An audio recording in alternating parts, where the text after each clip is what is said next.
এ কি মা, তুমি এই রাতে একলা দিঘির পাড়ে বসে আছো? মন্দিরে যাবে না? শ্যামা পোকা, আমি যে এমন মিশমিশে অন্ধকারে কালো কন্যে সেজে এখানে বসে আছি, তুই আমায় চিনলি কেমন করে? মা গো, তুমি ছদ্মবেশ ধরেছ ঠিকই, কিন্তু তোমার কপাল ঠিকরে যে আগুন বেরোচ্ছে, তাই তো আমি তোমার চারপাশে মরতে এলাম। দিনের বেলা আমার এই সাজ যে কেউ চায় না রে।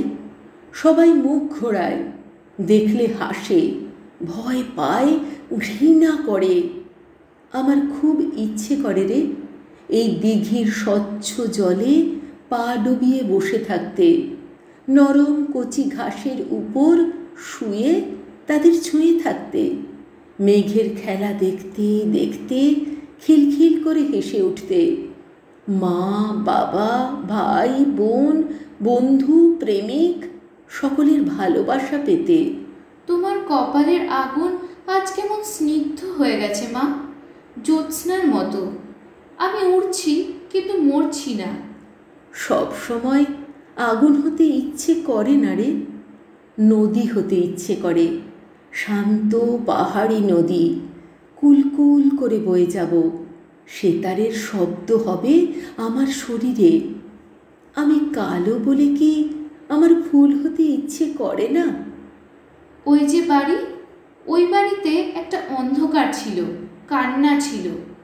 মুখে ফর্সা হওয়ার ক্রিম ঘষে ঘষে তাকে দাঁড় করানো হতো সোনার আংটির সামনে। আয়নার সামনে মুখে দুহাত চেপে এসে দাঁড়াতো সে। একটু একটু করে হাত নামিয়ে আয়নাকে জিজ্ঞেস করত, কবি কোথায়, যিনি আমায় কৃষ্ণকলি বলবেন? ওই তো, ওই কাব্যে গানে নাটকে তাকে নিয়ে আলো লেখা হবে। তুই তার পাশে ঘুরতে ঘুরতে মরবি। আমি তো মরতেই চাই মা, সত্যি সত্যি মরতে চাই সে আলোয়। সত্যি সত্যি এখনো কেউ চায় না রে আমাদের।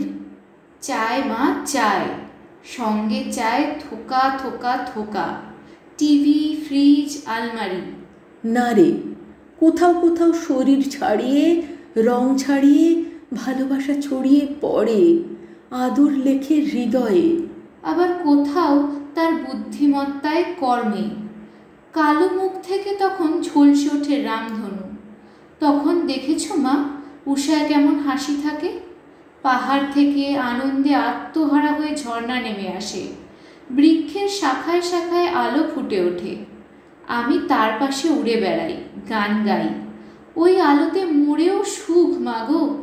খুব কম, খুব কম।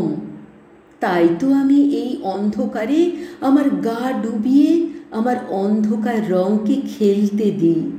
এলোমেলো ছুটে নিই, হেসে নিই, মাটিতে আকাশে এঁকে দিই ইচ্ছে।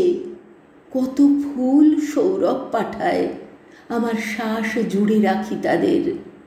দেখো, একদিন আসবে, কোনোখানে কোথাও আর অন্ধকার হেরে যাবে না।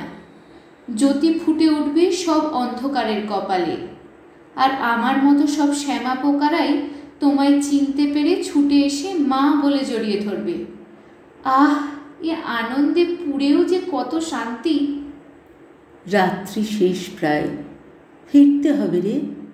মন্দিরে আমি নেই দেখলে ঝাঁপিয়ে পড়বে ধর্ম, লাফিয়ে উঠবে মিডিয়া।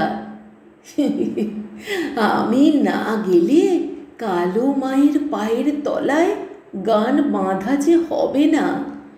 দিনের আলোয় একবার তোমার এই কন্যে রূপ সবাইকে দেখাতে পারো না?